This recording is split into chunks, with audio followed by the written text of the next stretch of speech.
There is no escaping it. They will look for you, they will find you, and they will tax you. What's up, everyone? Today I wanted to read and react to this Business Insider list of the quote, 10 best US states to live in, according to US News and World Report,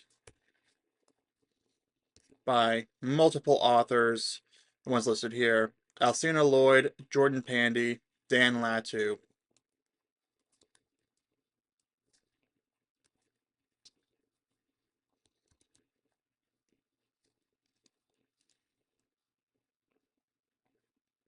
Before we get started, comment if you like living in your state or not, if you live in the US and one of the states. And if you're considering looking at a different one, or let me know if you're in one of these 10 states or if you'd like to move to any of them. Let's go through the list and then we'll discuss.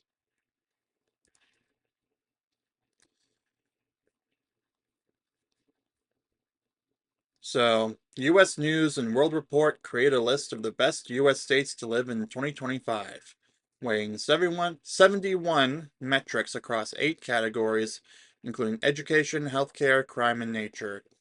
Utah was named the best to live in for a third year in a row. Oops, spoilers. Full disclosure though, I actually skimmed through this ahead of time out of curiosity just to see if my home state of Massachusetts was on it. Keep watching to find out.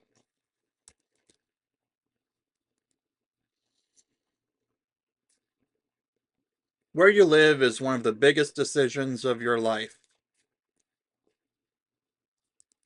or one of the hardest things to control if you happen to be born somewhere and then you've never moved like I have.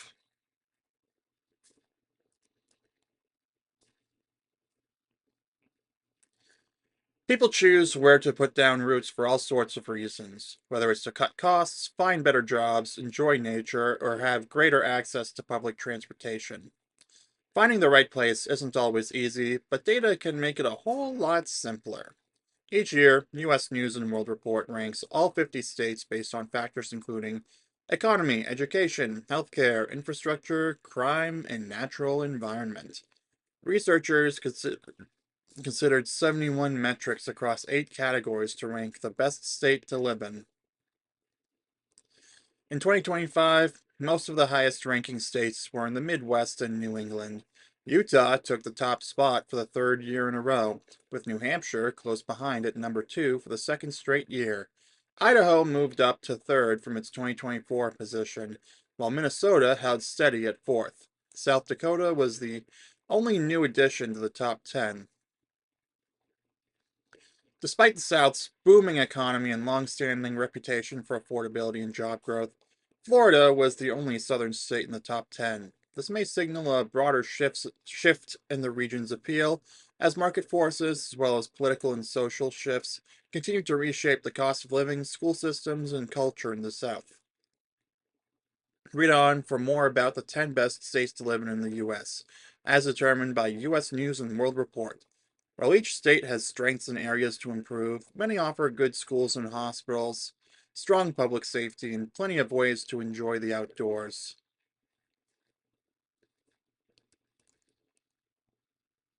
That's true of literally every single state across the country.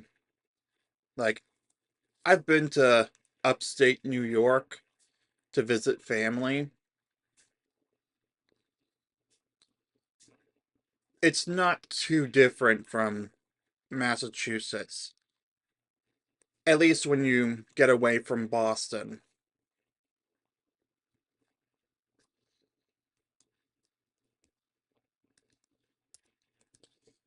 All right, number 10, State of Washington, and you can see here a picture of Seattle. It's known for economic opportunities driven by their tech sector, often draw new residents to Washington. The Pacific Northwest's landscapes and ample outdoor recreational activities are appealing too. They've probably also seen Twilight. What? That's where it takes place. You know that Forks, Washington is actually a real town? Okay, yes, I'm admitting it. I have listened to the audiobooks of Twilight, all four of them. Middle school, I just wanted to be a little contrarian to the guys around me and be like, I'm reading the girl's book. Tee hee hee.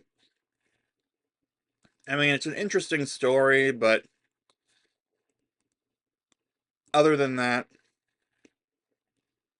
I don't have much else to say about it. I'll do a separate video about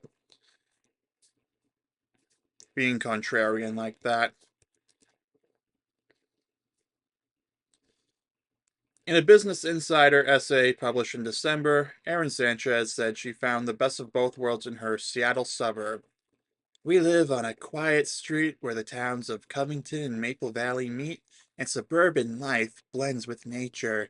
We have ample space for a garden, and hiking and biking trails are minutes away, Sanchez wrote.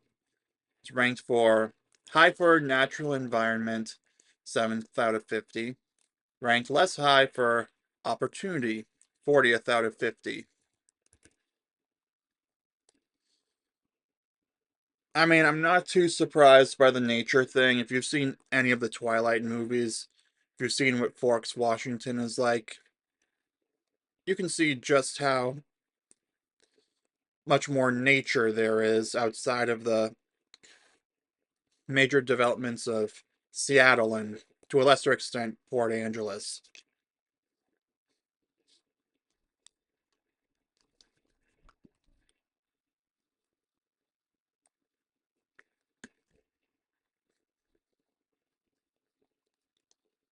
The wide array of nature is literally why the Cullens live there. That and the constant cloudiness. It's probably why it's only ranked 10th and not a little higher.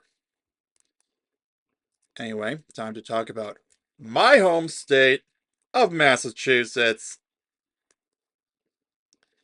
This image here, the Charles River in Boston. Yeah, not too far from the Museum of Science. You can see the Shell Dome concert place. The one where Ted went to see Nora Jones in the movie Ted. You see the Prudential Center over there. God, I really want to get out there at some point.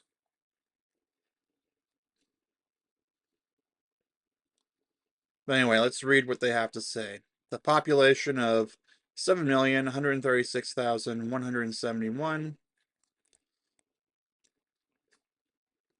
They're known for major universities, world-class hospitals, and a bustling tech innovation sector concentrated in Boston, Massachusetts' economy, which is a major draw for residents.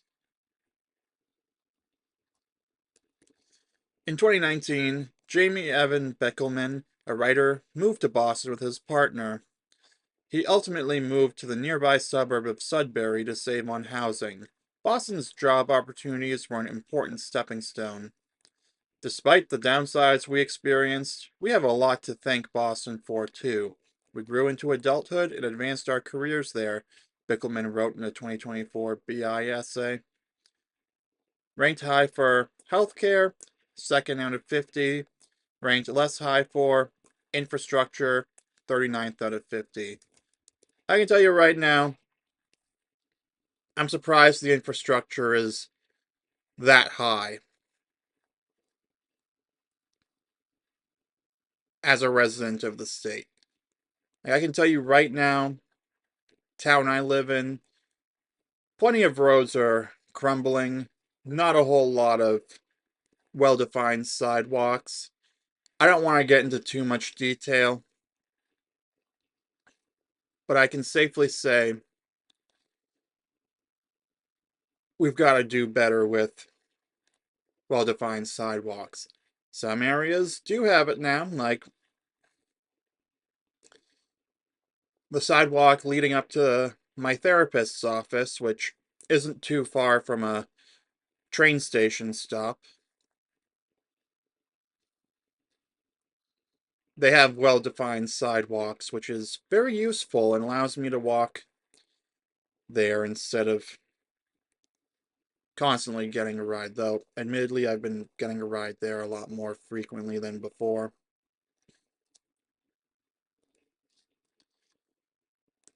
Anyway, as for the healthcare, I can tell you right now, you don't even have to go into the major metropolitan area like the inner city. Like when my mom and I went to the Martian at the Museum of Science last month, we went by a lot of the big hospitals. I can tell you right now, it's not just within Boston. Like my doctor's office, the place I went for my back that day, is actually in the opposite direction of the city. It's in a suburb outside of Boston, and it had everything I needed. Literally within that facility, I was able to figure out everything about my back and rule out the kidney stone within that day.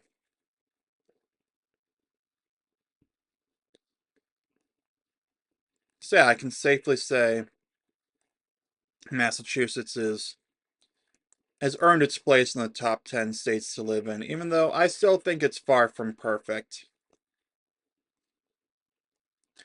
I won't say too much more than that.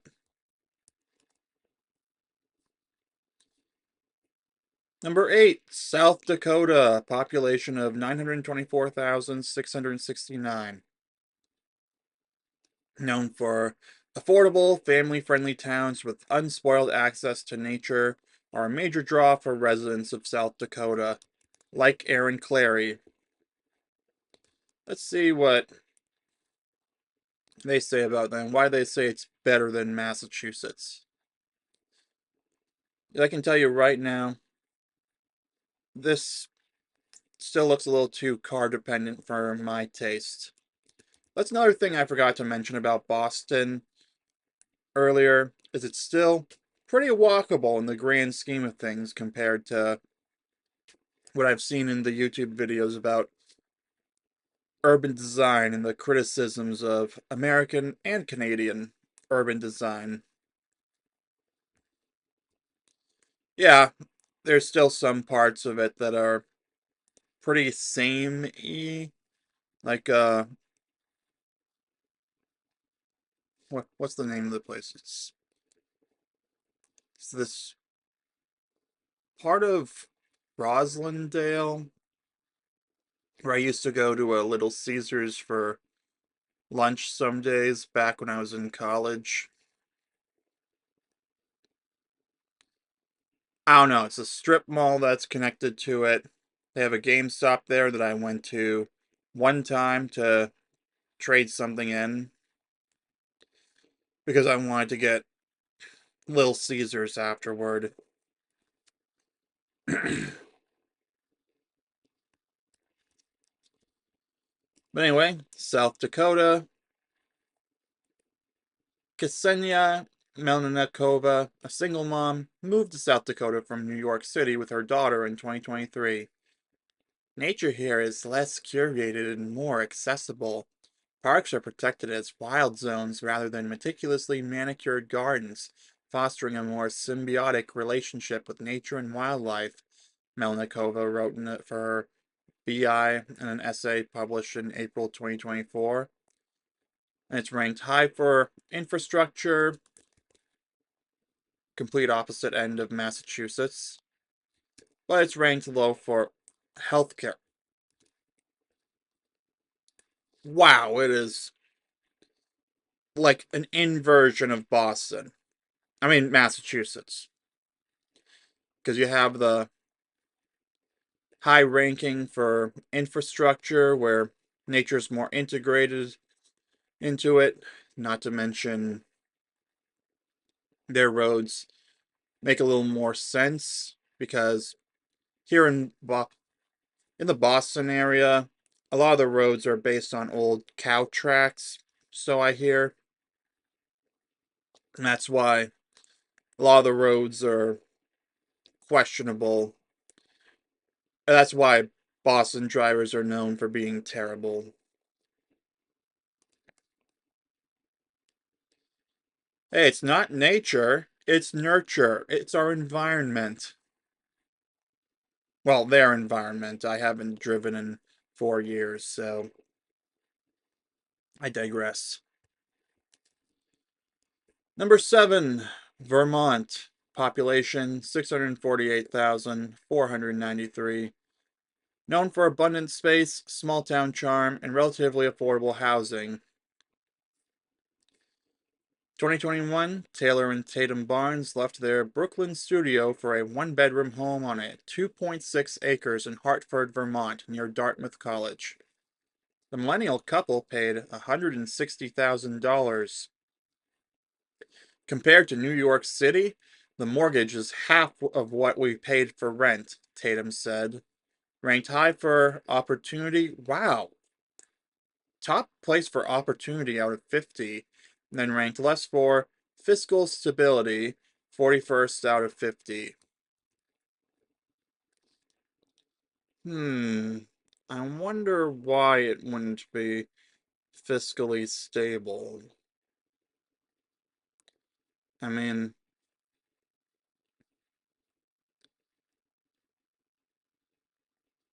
if you have any ideas of why it could be fiscally unstable in the comments down below, you let me know. Anyway, I've thought of going there for going to this lake I saw in a History Channel video where a cryptid was sighted, Lake Champlain, I think it was called. But getting back to the article, time to go to another state that I've actually been to. Florida. Population 23,372,215 compared to Massachusetts' 7 million. I bet if most of the elderly people who moved to Florida from Massachusetts didn't move, I'm pretty sure it would be like a 50-50 balance between the two. Hey, Tampa. So it's known for living in a tropical palm tree paradise year round, is one of the reasons Florida is one of the fastest growing states in the US. 5 of its metropolitan areas, including Orlando and Panama City, have experienced some of the biggest population increases in the country in the past year. Allie Hubers, a data analyst, moved from the Midwest to Destin, Florida, with her husband. We still can't believe we live 10 minutes from the ocean, let alone some of the best beaches in the US, she wrote in an essay for BI published in April. Ranked high for economy, top spot out of 50. Wow, maybe I should find a way to move down there. I mean, for my 4-day trial run and staying with my grandparents last December, I can say I'm not completely opposed to being in like mid 50s weather in December consistently. Not like some years in the past where it's been that warm in Massachusetts in that time of year, but only for like a day or two or three.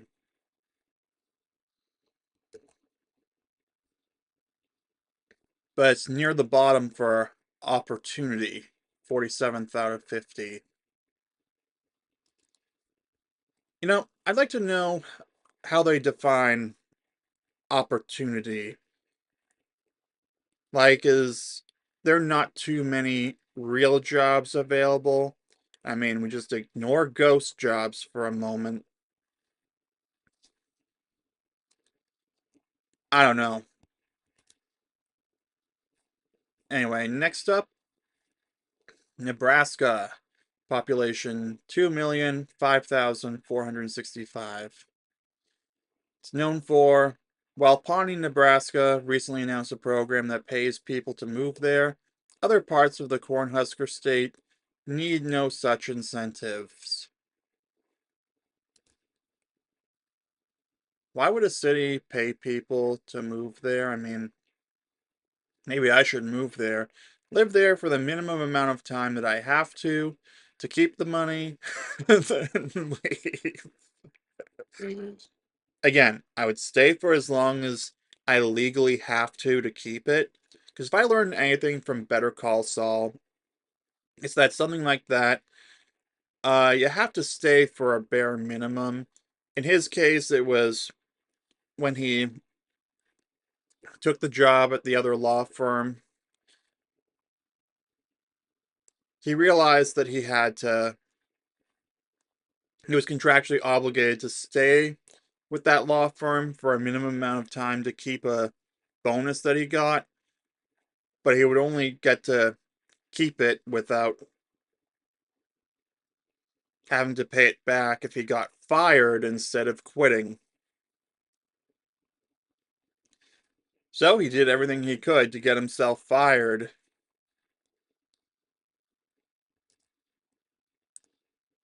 Oh, that also reminds me, this is the state where he fled to after the events of Breaking Bad.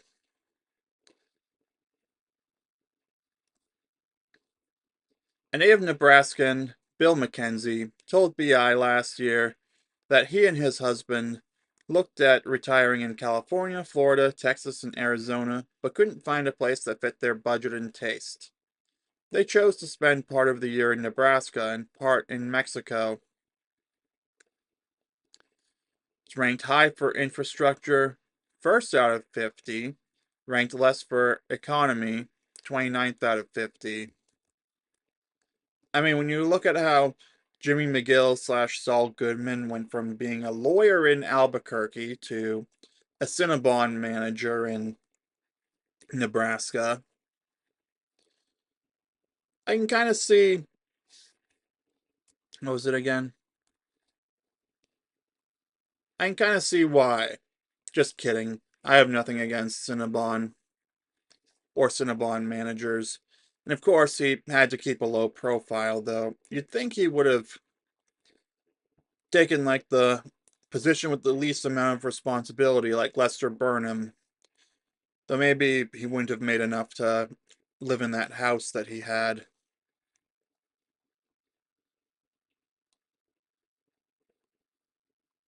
I don't know if it's because it's Nebraska and it's more affordable compare on the salary of a Cinnabon manager compared to here in Massachusetts.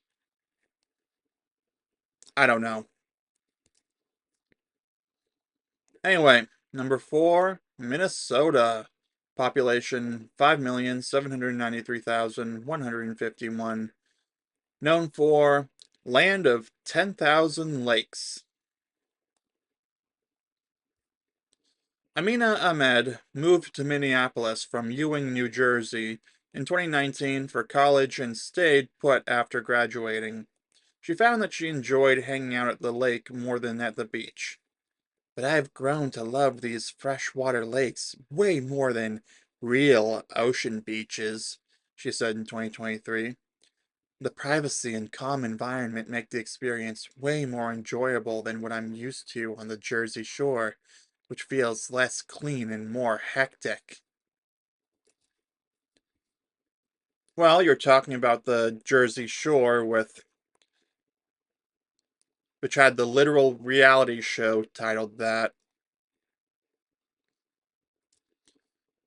But anyway, it's ranked high for opportunity, 7th out of 50. Ranked less high for economy, 28th out of 50.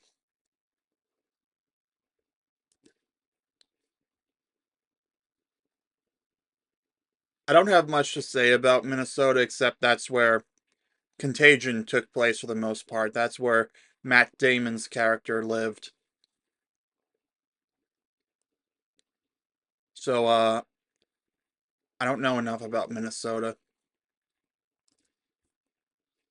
All right, number three, Idaho, the land of Napoleon Dynamite.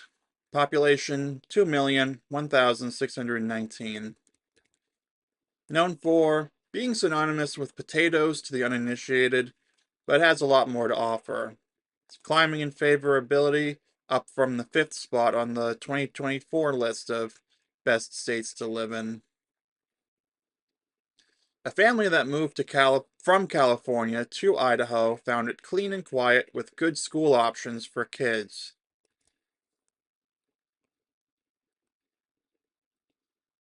Um,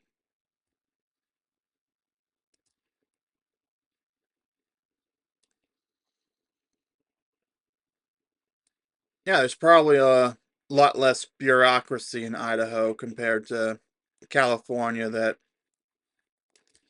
ties up a lot of things. That's just part of the problem,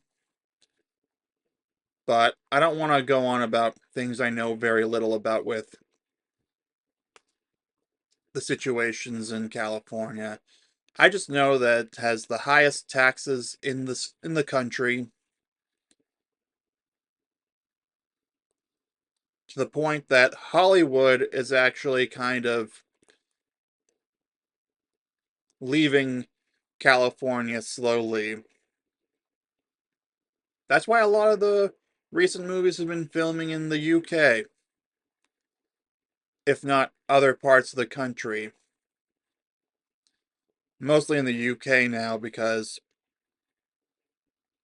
they don't have to worry as much about the unions compared to anywhere else in the US.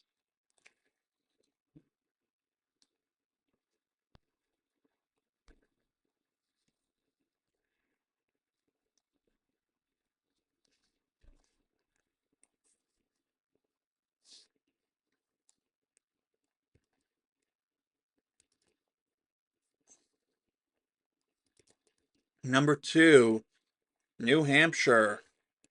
Oh, Nashua looks kind of nice. Haven't been to Nashua. Mostly I've been to, what's the name of it again? I've been to Weir's Beach, around where Fun Spot is. For those of you who don't know, it's the world's largest arcade. Great place. It's where I grew up playing all the retro arcade games. That's how I became Gen X at heart, even though technically speaking, I am Gen Z because I happen to be born 3 days into 1997, making me Elder Gen Z. Nope, I should rebrand the channel to that. You let me know in the comments down below if Elder Gen Z might be a good rebrand idea. Anyway, the Granite State has picturesque landscapes and relatively little crime. Kelly Birch, a BI contributor, moved to rural New Hampshire after living in a Boston suburb and found it a better place to raise her children. Our small town has a very close community made up equally of people who grew up here and transplants like us, she wrote last year. Ranked high for crime and corrections, first out of 50, and then ranked less high for fiscal stability, 37th out of 50. Well, that would explain why Massachusetts falls lower on the list than New Hampshire and Vermont. I would not be surprised if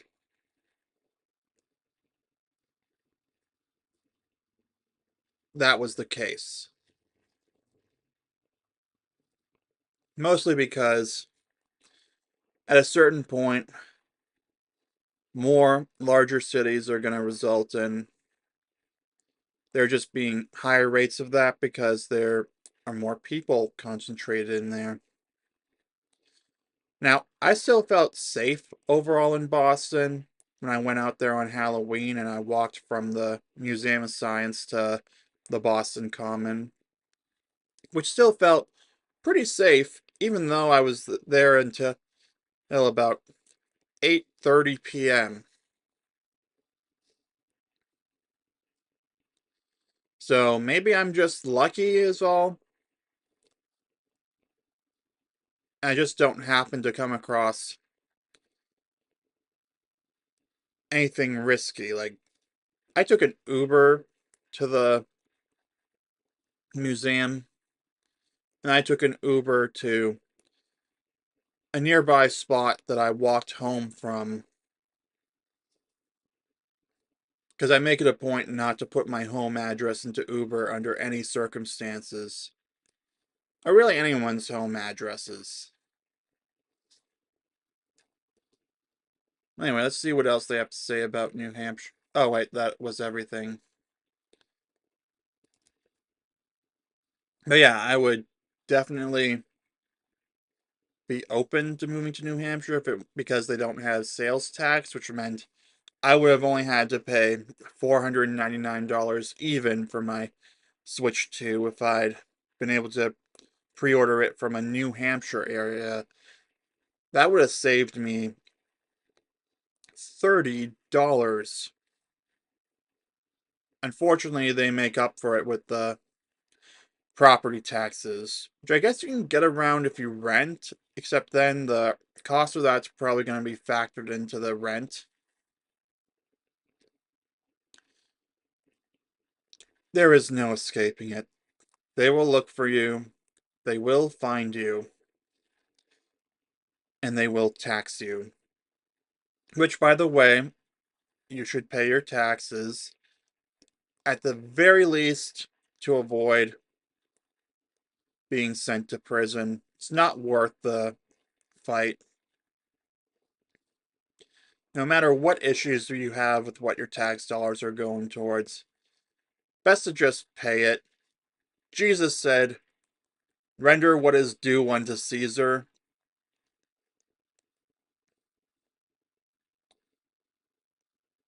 And on top of that,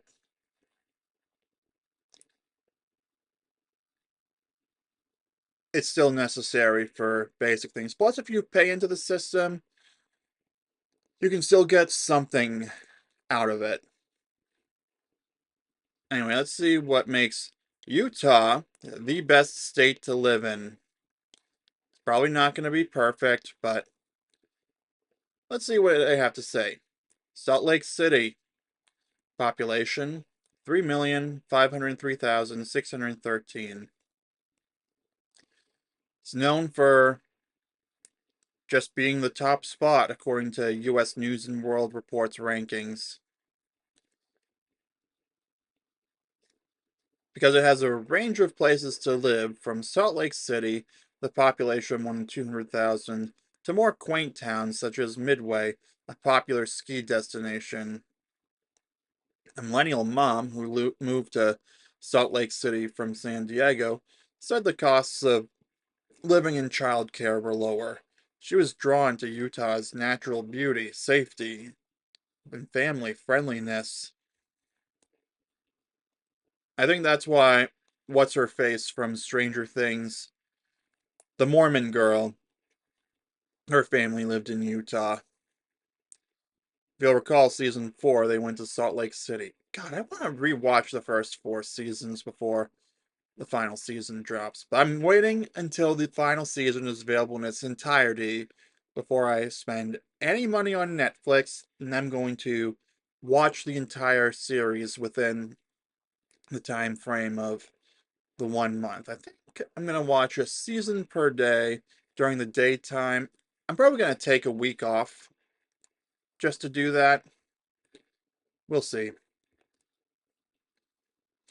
Anyway, it's ranked high for fiscal stability, top out of 50, and ranked less for opportunity, only 19th out of 50 states.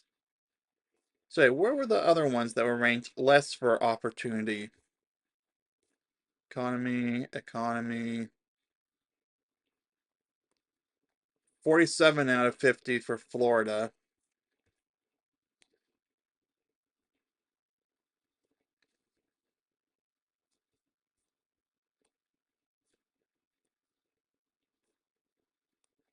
and then 40th out of 50 for Washington.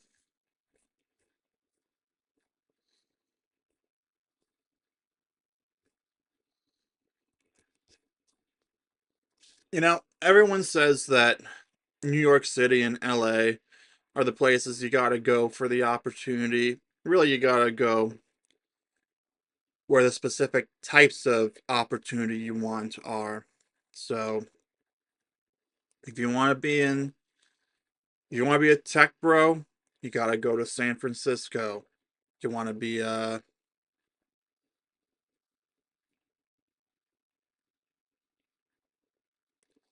I guess there's still some things you gotta go to New York City specifically for, and if you still gotta go to Los Angeles to some extent to break into acting, even though there are probably other alternatives you can find.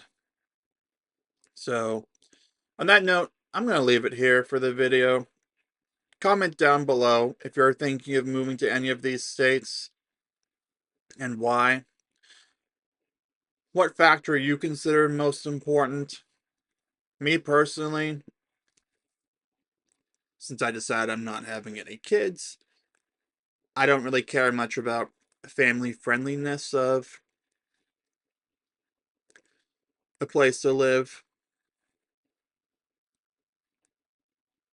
I'll admit here, greater Boston area, good enough as is. I guess I would like to live somewhere cheaper where I could live independently off of as little as possible. There's always going to be a trade off. So you're either going to have the high quality healthcare of Massachusetts with the terrible outdated infrastructure, even though I will admit it's pretty walkable in Boston, comparatively speaking. Or you're going to have to choose the opportunity of Utah over, what was it again?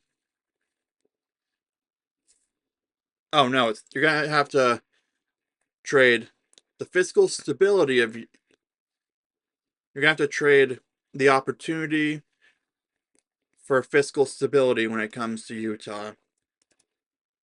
So I'm going to leave it here. Give this video a like, subscribe for daily videos, and I'll see you soon.